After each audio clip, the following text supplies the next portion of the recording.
Wankhede sir यांच्यावरती Mahesh Kumar Kamble यांनी जी बेळंकीच्या विषयासंदर्भात जी टीका केलेली आहे ती चुकीच्या पद्धतीने टीका केलेली आहे। जे काल त्यांनी म्हटलं की बेळंकीमध्ये 30 बेडचं आरोग्य दवाखाना हा मंजूर झाला आणि हे आमदारांनी मंजूर केलं।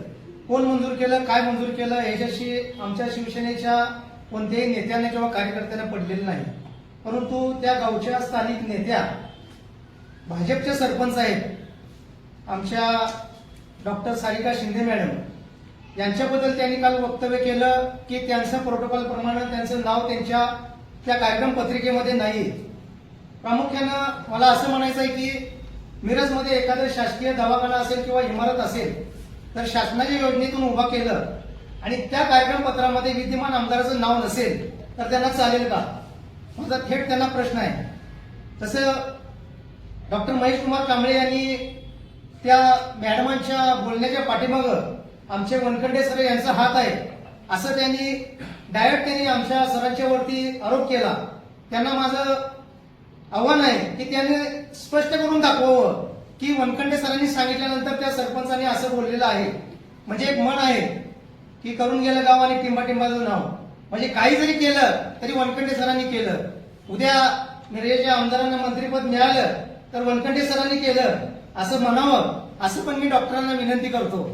डॉक्टरांच्या वरती जी आमची बेडेकची कमान झाली, विश्वरत्न डॉक्टर बाबासाहेब आंबेडकरांची जी कमान आम्ही उभी करण्यासाठी त्या गावासाठी संघर्ष केला आणि संघर्ष करत असताना डॉक्टर महेश कुमार कांबळे होते, आमचे धेंडे साहेब होते एरडोलीचे, सलगरचे आमचे कांबळे साहेब होते, एरडोलीचे आमचे सरपंच धेंडे साहेब सचिन कांबळे साहेब होते, सर्वजण आम्ही एकत्र येऊन ती कमान उभी करण्यासाठी प्रयत्न केला होता। परंतु त्या कमानीचा रोष डॉक्टर महेश कांबळे यांच्यावरती आमदारांनी धरला आणि त्यांच्यावरती 376 सगळे खोटे गुन्हे त्यामध्ये त्यांना अडकवलं। त्या गुन्ह्यामध्ये अडकवल्यानंतर त्यांच्या वडिलांचं निधन झालं। निधन झाल्यानंतर अंत्यसंस्कार सुद्धा त्यांना येऊ दिलं नाही। त्यावेळेला त्यांचा बाप वारला त्यावेळेला देखील त्यांना येऊ दिलं नाही आणि अशा आमदारांना ते आता सध्या स्वतःचे बाप म्हणत आहेत। हे किती लाजिरवाणी गोष्ट आहे। महेश कांबळेंना माझी विनंती आहे की त्यांनी लक्ष द्यावं बौद्ध समाजाकडे। बौद्ध समाजावर या आमदाराचं प्रामुख्यानं दुर्लक्ष आहे, कारण मालगाव सारख्या या मोठ्या गावामध्ये त्यांचा एक कार्यकर्ता होता दक्षती समिती सदस्य आमचे मोठे बंधू विश्वास खांडेकर यांना उमेदवारी दिली नाही भाजपनं, उमेदवारी दिली दुसऱ्याला, नवीन आला नौका उमेदवार त्याला उमेदवारी दिली। परंतु विश्वास बापू सारख्या 10 वर्ष भाजपमध्ये एकनिष्ठ असताना बौद्ध समाजाचा कार्यकर्ता त्याला उमेदवारी दिली नाही, कारण त्यांचं प्रामुख्यानं बौद्ध समाजावरती त्यांचा रोष दिसून येतं।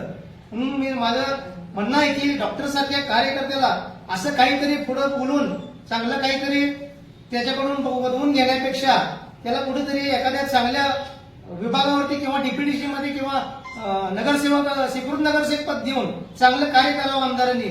असं काहीतरी उचापती करायला डॉक्टरांना भाग पडू नये, बंद करावं।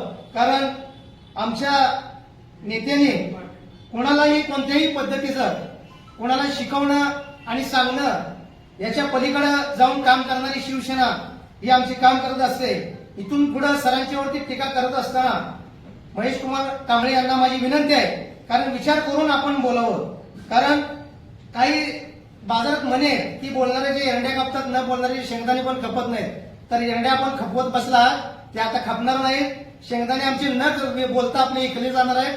त्यामुळे आपण विचार करत असताना सरांच्यावर टीका करत असताना आपण विचार करून बोलावं आणि इथून पुढे आंबेडकरी समाजामध्ये काम करत असताना आमची सर्व संघटना आहे, आमची संघटना चांगल्या कामाला पाठिंबा देत असते। अशा प्रकारच्या काही टीका करायचं आणि मोठं व्हायचं याच्या पाठीमागे आमची संघटना राहत नाही। इथून पुढे भविष्य काळामध्ये वनखंडे सरांच्या नेतृत्वाखाली मार्गदर्शनाखाली इथून पुढे बौद्ध समाजातील युवक भरपूर प्रमाणात या ठिकाणी प्रवेश करतील आणि समाजाचा सर्वांगीण विकास करण्यासाठी सर्वजण काम करतील। एवढंच बोलतो आणि थांबतो। जय